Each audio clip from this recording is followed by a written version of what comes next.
So, the host will be wearing an eye patch. What happened? He asked to see one of my batarangs. How was I supposed to know he wouldn't be able to catch it?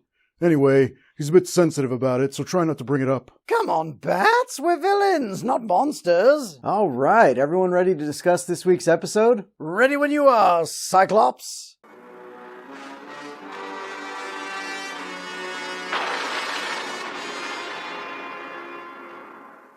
Welcome back to another episode of Batman the Animated Recap. Last time we covered the Clock King, featuring the origin of the titular villain.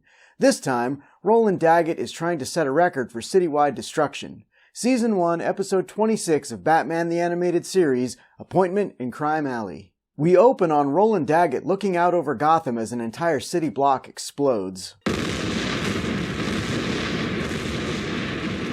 It turns out to just be a model of Gotham as part of a demonstration from an explosives expert named Nitro, voiced by Squiggy from Laverne and Shirley, who also happened to voice the lead weasel in Who Framed Roger Rabbit. Apparently, Daggett has hired Nitro to blow up the part of Gotham known as Crime Alley and make it look like an old gas pipe ruptured, causing the devastation. You know, as much as I find Daggett a pompous asshat, the man is fairly clever when it comes to crime. I mean, he's not that smart. Remember when I held Gotham hostage with bombs for like 6 months? Now that was thinking big. A plan that was reliant on the entire Gotham police force marching into the sewers to find you, which I'm ashamed to say worked. I'll bet Metropolis's police aren't that dumb. And you didn't even come up with the plan. You were just a pawn for Talia al Ghul. Hey, I don't have to take this. I have loads of plans, many of which I haven't even thought of yet. Daggett wants the bombs to go off promptly at 9 p.m. while he's giving a speech to the Gotham Better Business Council. We cut to Bruce working out while watching a report of Summer Gleason explaining that the city zoning board denied a request by Daggett to raise the brownstones of Park Row, which was once Gotham's most glamorous neighborhood. Today, it's a slum known as Crime Alley. Huh. You'd think the zoning board would be anxious to get rid of an area known as Crime Alley. Yeah, it can't be good for tourism. I can just picture it. And coming up on the left, you can see some real Gothamites being mugged on the streets of Crime Alley. Hold on to those wallets, everyone. It's going to be a rough tram ride. A clip of Daggett addressing the situation plays on the TV while Bruce pummels a punching bag, which I imagine he's picturing with Daggett's face on it. Of course, much as we disagree with the zoning board's decision, our hands are tied. Bruce says he knows that Daggett's up to something before Alfred reminds him not to be late for his 8 o'clock appointment. Batman heads out in the Batmobile at 7:40 p.m. We then get a bit of a travel montage, including a shot of the Batmobile just casually driving through a busy street without anyone paying it any notice. What can I say? Everyone knows me and loves me in Gotham. I thought your whole thing was fear, vengeance, being the knight, and, that sort of thing. Oh, yeah. Well, this does pose a problem. How do I bring the fear back? Flames on the Batmobile. Everyone's afraid of fire. Mostly. I don't know about that. You could always do nipples on the Batsuit again. You know how people fear nipples. I'll try the flames. Daggett shows up to the Better Business Council meeting wearing white socks with brown pants, proving that under all that money, he really has no class. Meanwhile, in Crime Alley, Batman speeds through the streets until a little girl runs in his path crying out for help. Her mother is being attacked by some men in their apartment. Batman blacks out the room by throwing a batarang through a window and into a light. Oh, nice to see that you have perfect aim there. Hey, I said catch, so you should have caught it instead of saying what and turning your face into it. That was not my fault. Look, there's no point in arguing over this. It's clear you two aren't going to see eye to eye on the issue.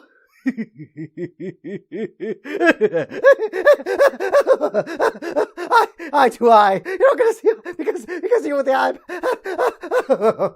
Oh, that's going in the act for sure. Whatever. Batman easily dispatches the thugs and finds out from the little girl's mom that the goons were working for a corporation who told everyone on the block that they had to leave.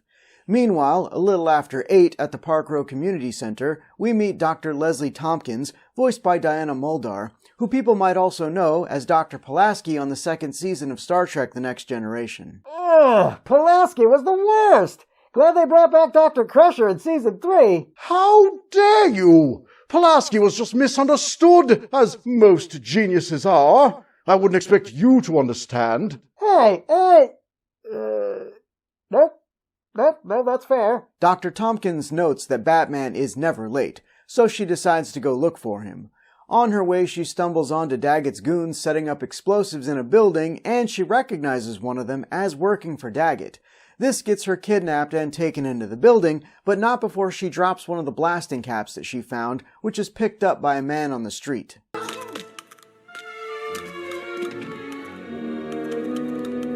She didn't even put up a fight! If you ask me, she deserves to get blown up. Hey, watch it, clown. Oh, it looks like you found one of Batman's buttons. Yes, and it's not even the bat nipples. Batman finally arrives at the community center only to be told that the doctor went looking for him.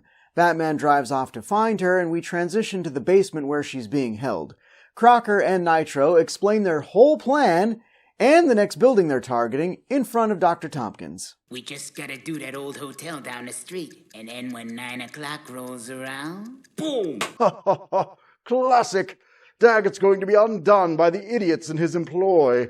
When will we villains learn to get better thugs? You're telling me that Harvard and Yale don't produce criminals? Well, of course they do, but they all work on Wall Street. Or in politics. It's 8:19 p.m., and while Batman is en route to Dr. Tompkins' apartment, he happens across a hostage situation. A man with a gun threatens one of Daggett's employees who served him an eviction notice. The men are high up on a billboard sign. Batman manages to get both men down, but in a way that defies science.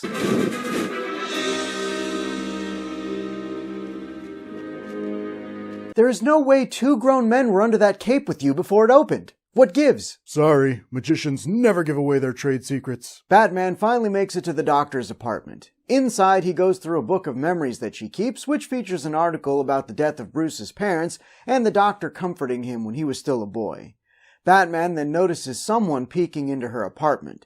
It's the man who witnessed her abduction earlier. It takes some coaxing, but he finally tells Batman where he saw her kidnapped.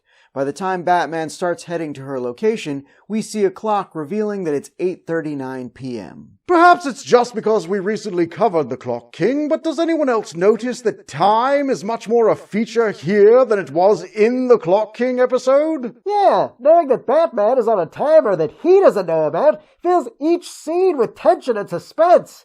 All we got from the Clock King was a bunch of time puns. You say that as if it were a bad thing. While obeying the traffic laws, Batman sees an out-of-control trolley car careening down a street in Gotham that is apparently located in San Francisco. Batman's reaction is priceless. Perfect. Just perfect. Look, I had places to be. Sometimes I just wish the citizens could save themselves, that's all. You should start some Batman vigilante training schools where people can learn to save themselves. The franchise rights alone will make you rich beyond your wildest dreams. I'm already rich beyond my wildest dreams. Oh yeah, what was I thinking? You're the coolest. Bane's talking nonsense. We don't need a city of vigilantes. We're good with just you.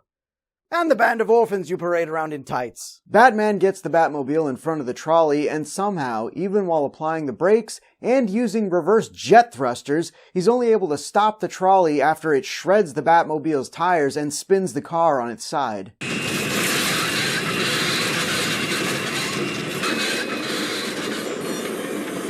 What the hell do those trolleys run on? Because that was far more than gravity at work. And even if the driver had passed out on the accelerator, I can't imagine they're designed to top out over 50 miles an hour. And even that seems high. Batman finally tracks down Crocker and Nitro, threatening them with their own explosives. Nitro caves and admits that they're working for Daggett. He also tells Batman where the doctor is being held.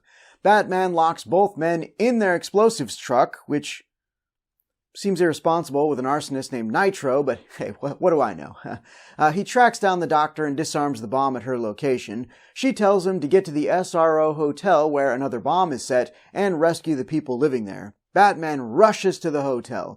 This is intercut with scenes of Daggett talking about how the underclass cannot hinder progress. 9 p.m. finally rolls around, and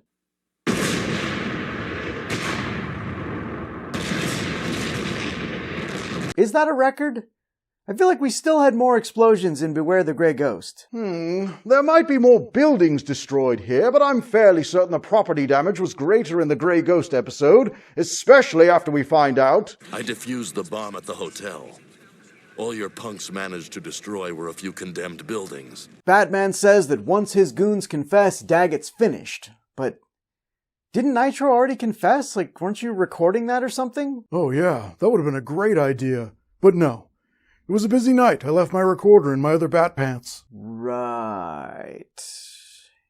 Anyway, Daggett gets away, which infuriates Batman, but before he does anything, Dr. Tompkins intervenes. Daggett won't escape the law forever. And besides, you have an appointment to keep. What's the appointment? Is she your therapist or something? It's okay if she is. You do need one. I'm guessing it was for a colonoscopy. As the saying goes, healthy colon, healthy life. Nobody says that. The appointment is actually to visit the site where Bruce's parents were murdered.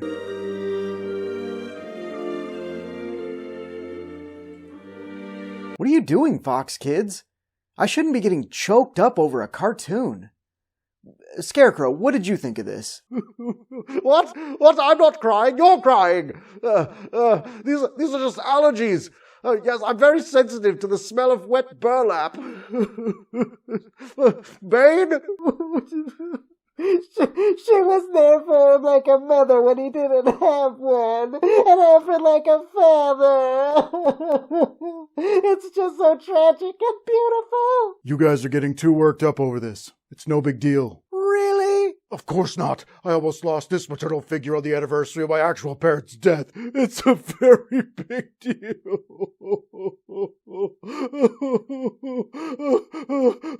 I need a hug. Alfred. This is a great episode. From the moment it starts, we're on the clock for impending doom, bringing tension throughout.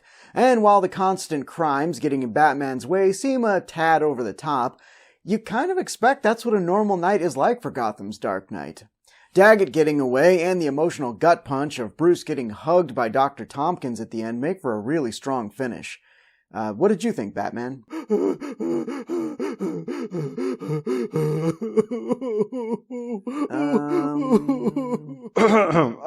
I've come to my senses. I've got this. A solid look at life in the Gotham slums and a deeper dive into the vile depravity of Roland Daggett. While he does get away with it, his crime is ultimately undone by hiring morons, so he loses some points there. 4.5 out of 5 exploding miniature buildings. Join us next time when we'll be covering Mad as a Hatter. I'm guessing the only reason we're watching that is because we've been mind-controlled into it. Ah well, I'll try anything once. Till next time, kiddies!